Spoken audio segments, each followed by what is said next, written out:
네, 오늘은 요한일서 2장 22절, 23절을 공부하겠습니다. 우리 한 목소리로 한번 같이 읽겠습니다. 시작. 거짓말하는 자가 누구냐? 예수께서 그리스도이심을 부인하는 자가 아니냐? 아버지와 아들을 부인하는 그가 적 그리스도니 아들을 부인하는 자에게는 또한 아버지가 없으되 아들을 시인하는 자에게는 아버지도 있느니라. 아멘. 오늘 이 말씀을 공부하겠는데요. 오늘 말씀은 적 그리스도에 대한 그런 말씀입니다.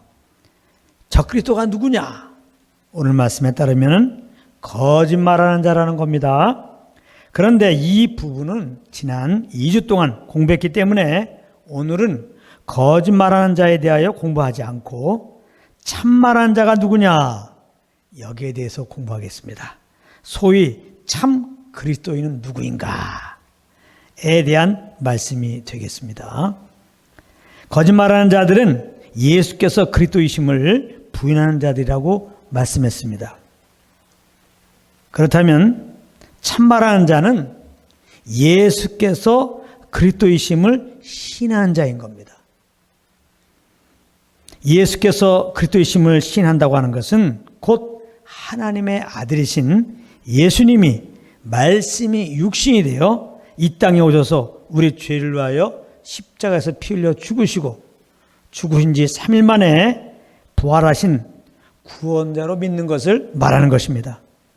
그러므로 누가 혹 예수께서 그리스도 즉 구원자라고 시인한다고 하는데 예수님이 육신의 몸을 입고 오신 하나님의 아들이심을 부인한다고 하면 그것은 거짓말인 것입니다. 그리고 아들을 부인하는 것은 자연스럽게 그 아들을 보내주신 아버지를 부인하는 것입니다. 사도 요한 당시에 일어났던 적그리스도는 그렇게 성도들을 미혹했던 것입니다. 요한 2서 7절에 보면 미혹하는 자가 세상에 많이 나왔나니 이는 예수 그리스도께서 육체로 오심을 부인하는 자라. 이런 자가 미혹하는 자요 적 그리스도니. 이렇게 말씀하고 있습니다. 그렇다면 예수님의 성육신을 인정하고 그분의 십자가의 대속의 죽음을 인정한다고 하면 다 참 그리스도인일까요? 꼭 그렇지는 않습니다. 여기서부터 잘 들으세요. 왜냐하면 마음에도 없이 말로만 그렇게 시인할 수 있기 때문입니다. 그렇기 때문에 예수께서 구원자라고 시인한다는 것은 마음으로 믿고 입으로 시인하는 것을 말하는 것입니다. 그런데 그렇게 하려면 자신이 구원자가 필요한 만큼 완전히 타락한 죄인임을 깨달아야 하는 것입니다. 그래야 구원의 필요성을 깨닫고 구원의 예수님을 믿을 수가 있는 것이기 때문입니다. 그러므로 자기의 죄를 알지 못하고 예수님의 성육신과 그의 십자가의 죽음에 대하여 인정한다고 하는 것은 사실은 거짓말인 것입니다. 그렇다면 누가 스스로 나는 완전히 타락한 죄인이구나 이렇게 깨달을 수 있겠습니까? 없습니다. 없어요. 성경이 그렇게 말씀하고 있습니다. 로마서 3장 10절부터 12절까지 말씀입니다. 성경에 이렇게 기록되어 있습니다. 의인은 없다. 한 사람도 없다. 깨닫는 사람도 없고 하나님을 찾는 사람도 없다. 모두가 곁길로 빠져서 쓸모가 없게 되었다. 선한 일을 하는 사람은 없다. 한 사람도 없다. 의인이 한 명도 없다는 거예요. 스스로 죄인인 것을 깨닫는 사람도 없고 그러므로 스스로 예수를 믿는 자들이 없다는 겁니다. 모든 사람들은 죄 중에 잉태되고 죄악 중에 태어나서 죄덩어리의 삶을 살아가고 있기 때문에 혹 어떤 경우 남들과 비교해서 내가 조금 잘못했구나 이런 깨달음 정도는 갈 수 있을지 모르지만은 자기가 두려워하고 있지도 않는 하나님 앞에서 스스로 그것도 완전히 타락한 죄인이라고 깨닫고 인정하는 것은 불가능한 것입니다. 그렇기 때문에 우리가 죄인인 것을 깨닫고 하나님께 회개하고 예수님을 구원자로 믿게 된 것은 다 하나님의 은혜였던 것입니다. 할렐루야. 그러므로 참 그리스도인은 하나님의 은혜로 인하여 믿음으로 말미암아 구원을 받은 자들인 것입니다. 그래서 참 그리스도인은 자기 육체를 신뢰하지 않고 오직 예수 그리스도만 신뢰하는 겁니다. 자기를 자랑하지 않고 그리스도 예수만 자랑하는 것입니다. 그런데 어찌된 일인지 우리들의 삶을 보면 그렇지 못할 때가 너무 많이 있습니다. 자기 육체를 은근히 신뢰합니다. 내가 이렇게 지식이 많은데, 내가 이렇게 물질이 많은데 하면서 은근히 또한 자기를 자랑합니다. 왜 그럴까요? 정말 나는 그리스도만 신뢰하고 예수만 자랑하고 싶었는데 말입니다. 내 속마음과 달리 이렇게 나를 신뢰하고 나를 자랑하게 되는데요. 왜 그럴까요? 영을 쫓지 않아서 그런 것입니다. 우리는 육신을 입고 있기 때문에 성령의 소욕을 쫓지 않으면 육체의 소욕을 따르게 되어 있어서 원치 않지만 육체의 열매를 내게 되는 것입니다. 그러므로 참 그리스도인으로서 참 그리스도인답게 사는 길은 오직 성령의 인도함 받는 길 외에는 없는 것입니다. 빌립보서 3장 3절 말씀입니다. 하나님의 성령으로 봉사하며 그리스도 예수로 자랑하고 육체를 신뢰하지 아니하는 우리가 곧 할례파라. 이렇게 말씀하고 있습니다. 여기 처음에 보게 되면은 하나님의 성령으로 봉사한다 그랬어요. 하나님의 성령으로 봉사하며 이것은 워십, 예배한다는 겁니다. 하나님의 성령 안에서 예배하며 그런 뜻인데요. 예배한다고 하는 것은 범사에 성령을 쫓아가는 것입니다. 성령을 쫓아가면 그것이 다 하나님이 받는 예배가 되는 겁니다. 자, 그러면 성령을 쫓아가야 되겠는데 도대체 어떻게 하는 것이 성령을 쫓아가는 것이냐? 그런 부분에 대해서 한번 잠깐 말씀을 드리겠습니다. 먼저 성령을 쫓아가려면 믿는 우리들 안에 성령님이 내주하고 계신 것을 항상 의식하고 있어야 돼요. 성령을 쫓아간다는 것은 성령을 따라가는 건데 성령님이 내 안에 계신 것을 항상 의식하고 있어야 돼요. 그렇지 않으면 성령과 동행하는 것이 원천적으로 안 되는 거죠. 내 안에 성령님이 항상 계신다. 그분을 의식하고 있어야 돼요. 그리고 이분이 내 삶의 인도자인 것을 인정해야 돼요. 이제 내 삶의 주인이 내가 아니라 이 성령님이야. 그래서 이분께서 말씀하시면 언제든지 순종할 마음의 태도를 가지고 내 삶 전부를 이분께 맡겨드려야 돼요. 아무리 성령님이 내 안에 계신 것을 의식하고 있더라도 이분을 인도자로 여기지 않고 그러므로 이분이 말씀하시면 순종할 마음이 없다면 아무리 이분이 인도하더라도 우리는 그 인도함 받지 않을 거 아닙니까? 내 안에 계신 성령님을 의식하고 이분이 나의 인도자다. 그러므로 나는 이분의 말씀하시면 순종할 자다. 그러므로 이분께 순종하려면 내 모든 걸 다 맡겨야 돼요. 주권을 주님께, 이 성령님께 맡겨드려야 돼요. 우리가 살면서 가지는 염려, 근심도 이분께 맡기세요. 염려, 근심하고 있지 말고. 할렐루야. 내가 다 주님께 맡기라 그러면 조금 아깝습니까? 염려, 근심도 맡기세요. 얼른 맡기시라고. 염려, 근심이 올 수 있어요. 우리가 연약하기 때문에 염려, 근심이 옵니다. 그러나 그걸 가지고 있을 필요가 없어요. 주님께 맡기시라고요.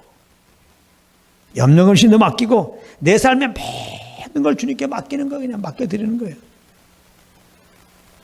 내 것은 없습니다. 이제 다 맡겨가지고 이제 주님께서 인도한 대로 나는 살겠습니다. 이 마음의 태도가 중요합니다. 그렇게 되면 우리들 마음이 드디어 주님의 평안으로 딱 채워지게 됩니다. 그렇게 원했던 평안이 우리 가운데 그때 온다 이 말이에요. 들로 산으로 원하는 곳에 놀러가고 무엇을 한다고 평안이 오는 게 아니고 모든 짐을 주님께 맡기는 거예요. 내 삶을 다 주님께 맡기는 거예요. 그리고서 주님이 시킨 대로만 하겠습니다. 그러면 평안이 와요, 진짜. 그렇게 평안이 오면 그 평안 가운데서 오는 소원함을 따라서 행하면 그것이 성령을 요청하는 거예요. 아시겠어요? 빌보서 2장 13절입니다. 너희 안에서 행하시는 이는 하나님이시니, 성령 하나님을 말하는 거예요. 우리 안에서 행하시는 이는 하나님이시니 성령 하나님을 말하는 거예요. 자기의 기쁘신 뜻을 위하여 너희에게 소원을 두고 행하게 하신다. 소원을 두신다 이 말이에요, 우리 가운데. 그래서 이렇게 성령님을 의식하고 나의 인도자로 인정하고 나의 모든 걸 맡기고 그럼 주님이 평안함 주세요. 그 평안 가운데 오는 소원함을 따라 행하면 그것이 성령의 인도함이라는 거 잘 기억하십시오. 23절에 보면 아들을 부인하는 자에게 또한 아버지가 없으되 아들을 시인하는 자에게는 아버지도 있느니라 그랬습니다. 이 말씀은 아들을 믿는 우리들 안에는 아버지가 계신다는 거죠. 하나님 아버지가 계십니다. 그러니까 하나님 아버지와 교통하며 살아라. 하나님 아버지의 인도함을 따르라. 그런 말씀이 되는 겁니다. 이렇게 우리가 하나님 아버지와 교통하고 그 인도함을 따르는 것이 거짓에 속지 않고 참 그리스도인으로 사는 길이라는 말씀인 겁니다. 하나님 아버지는 지금 성령으로 우리 안에 오신 겁니다. 그리고 지금 성령으로 우리와 교제하시면서 우리를 지금 인도하고 계신 거예요. 그러니까 아들을 믿는 자에게는 아버지가 있느니라. 이 말은 예수 믿고 하나님 아버지를 모신 자들이여 그 인도함을 따르라. 아버지는 성령으로 내 안에 계시니 성령 인도함을 따르라. 그 말씀인 겁니다. 그 말씀인 거예요. 그러므로 우리가 성령의 인도함을 따라 산다는 것은 자 여기서 또 중요해요. 우리가 성령의 인도함을 따라 산다는 것은 다른 말로 뭐냐? 자식이 아비와 교제하면서 사는 것을 말하는 겁니다. 그렇다면 자식과 아비의 교제는 어떻게 이루어지는 것일까요? 아이는 평소 매 순간 아비에게 무엇을 할까 묻지는 않습니다. 그러나 근본적으로 무엇을 할 때 아비가 기뻐할 일인지 싫어할 일인지 의시라고 합니다. 그걸 의식을 하고 해요. 그러다가 자기가 무엇을 해야 할지 모르거나 혹은 할 수 없는 일을 만나게 되면 아비에게 묻습니다. 이것이 아비와 교제 가운데 있는 자식의 태도입니다. 우리가 하나님 아버지 앞에 가져야 할 태도가 바로 이것입니다. 항상 하나님을 의식하고 사는 거예요. 모든 걸 주님께 맡기고 주님이 시키면 그 일 하겠다는 마음을 딱 가지고 평안 가운데 주님이 주신 소원함 따라 그렇게 사는 겁니다. 그러다가 감당할 수 없는 일이 있으면 주님께 또 맡기고 내가 무엇을 해야 할지 모르면 주님께 물어보면 되고요. 아비도 평소 매 순간 아이에게 무엇을 하라고 요구하지는 않습니다. 그러나 근본적으로 아비는 자식이 하는 일에 대하여 그 마음을 놓지를 않습니다. 그러다가 자식에게 어떤 일을 시키려고 하거나 혹은 자식의 잘못된 길을 가려고 하는 것 같으면 그것을 일러주려고 따로 불러서 얘기를 해줍니다. 이것이 자식과 교제 가운데 있는 아비의 태도입니다. 하나님 아버지께서 우리에게 가지고 계신 태도도 또 이와 같은 것입니다. 하나님 아버지께서 누구를 만나라, 어딜 가라 이런 모든 것을 시콜콜 우리에게 말씀하지는 않습니다. 그러나 항상 우리에게 관심이 있어요. 그러다가 하나님이 정말 우리를 통해서 무엇을 해야 할 것 같으면 그런 일들을 우리에게 특별히 알려주죠. 그런가 하면 우리가 다른 길로 갈 것 같으면 그거는 뭐 아주 그냥 걸로 가면 안 돼. 바로 신호를 보냅니다. 바로 성령이 근심하죠. 그래서 성령 주창하는 자들은 정말 주님 아버지의 뜻과 다른 데로 가면 바로 압니다. 성령을 주창한다는 건 성령을 의식하고 사는 거기 때문에 성령이 근심하게 되면 금방 알아요. 성령이 하나님의 뜻대로 내가 거하지 않는다는 것을. 그래서 성령께서 지시한 멈추라고 하는 그 일들을, 그 길을 멈추고 평안 가운데서 인도하시는 그쪽으로 가면 되는 겁니다. 그러므로 모쪼록 항상 우리 안에 계신 성령님을 의식하시고 이분과 교통수에서 그 인도하심을 따라 사심으로 하나님의 은혜로 말미암아 믿음으로 참 그리스도인 된 자로서